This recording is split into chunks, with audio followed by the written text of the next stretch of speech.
and widened the slit. Breault and Tavish were asleep, but Porter was sitting up, and close behind him sat the girl. Her coiled hair was loosened and fallen over her shoulders. There was no sign of drowsiness in her wide-open eyes as they stared at the door between the two rooms. McKay could see her hand clasping Porter's arm. Porter was talking, with his face so close to her bent head that his lips touched her hair, and though Jolly Roger could understand no word that was spoken, he knew Porter was whispering the exciting secret of his identity to Josephine Tavish. He could see, for a moment, a shadow of protest in her face. He could hear the quick, sibilant whisper of her voice, and Porter cautioned her with a finger at her lips, and made a gesture toward the sleeping Tavish. Then his fingers closed about her uncoiled hair as he drew her to him. McKay watched the long kiss between them. The girl drew away quickly then, and Porter tucked the blanket about her when she lay down beside her father. After that he stretched out again beside Breault. Jolly Roger guessed what had happened. The girl had awakened, a bit nervous, and had roused Porter and asked him to relight the alcohol lamp. And Porter had taken advantage of the opportunity to tell her of the interesting discovery which Breault had made, and to kiss her. McKay stroked Peter's scrawny neck and listened. He could no longer hear the storm, and he wondered if the fury of it was spent. Every few minutes he looked through the slit in the snow wall. The last time, half an hour after Porter had returned to his blanket, Josephine Tavish was sitting up. She was very wide awake. McKay watched her as she rose slowly to her knees, and then to her feet. She bent over Porter and Breault to make sure they were asleep, and then came straight toward the door of his room. He lay back on his blanket with the fingers of one hand gripped closely about Peter. "Be quiet, boy," he whispered. "Be quiet."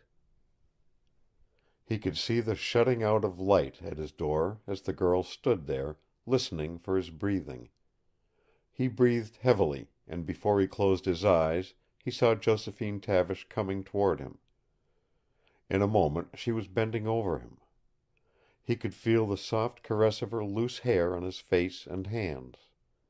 Then she knelt quietly down beside him, stroking Peter with her hand, and shook him lightly by the shoulder. "Jolly Roger," she whispered.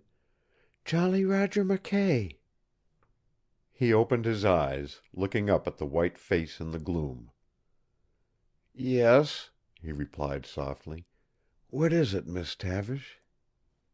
He could hear the choking breath in her throat as her fingers tightened at his shoulder. She bent her face still nearer to him, until her hair cluttered his throat and breast. "You are awake?" "Yes." "Then listen to me. If you are Jolly Roger McKay, you must get away somewhere. You must go before Breault awakens in the morning. I think the storm is over. There is no wind. And if you are here when day comes—" Her fingers loosened. Jolly Roger reached out, and somewhere in the darkness he found her hand. It clasped his own, firm, warm, thrilling. "I thank you for what you have done," she whispered.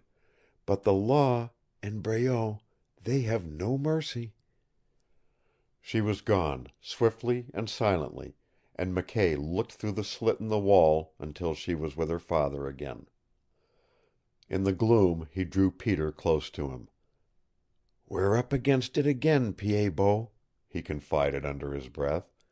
"We've got to take another chance." He worked without sound, and in a quarter of an hour his pack was ready, and the entrance to his tunnel dug out. He went into the outer room then, where Josephine Tavish was awake. Jolly Roger pantomimed his desire as she sat up. He wanted something from one of the packs. She nodded. On his knees he fumbled in the dunnage, and when he rose to his feet, facing the girl, her eyes opened wide at what he held in his hand. A small packet of old newspapers her father was taking to the factor at Fort Churchill. She saw the hungry, apologetic look in his eyes, and her woman's heart understood. She smiled gently at him, and her lips formed an unvoiced whisper of gratitude as he turned to go. At the door he looked back. He thought she was beautiful then, with her shining hair and eyes, and her lips parted, and her hands half reaching out to him, as if in that moment of parting she was giving him courage and faith. Suddenly she pressed the palms of her fingers to her mouth and sent the kiss of benediction to him through the twilight glow of the snow room.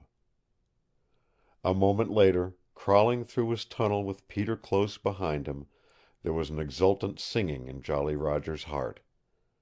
Again he was fleeing from the law, but always, as Yellow Bird had predicted in her sorcery, there were happiness and hope in his going. And always there was some one to urge him on, and to take a pride in him, like Josephine Tavish.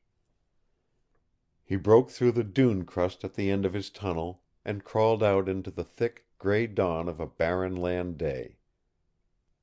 The sky was heavy overhead, and the wind had died out. It was the beginning of the brief lull which came in the second day of the great storm. McKay laughed softly as he sensed the odds against them. "We'll be having the storm at our heels again before long, Pied Bot," he said. "We'd better make for the timber a dozen miles south." He struck out, circling the dune so that he was traveling straight away from the first hole he had cut through the shell of the drift. From that door, made by the outlaw who had saved them, Josephine Tavish watched the shadowy forms of man and dog until they were lost in the gray-white chaos of a frozen world. End of chapter 14. Recording by Roger Moline.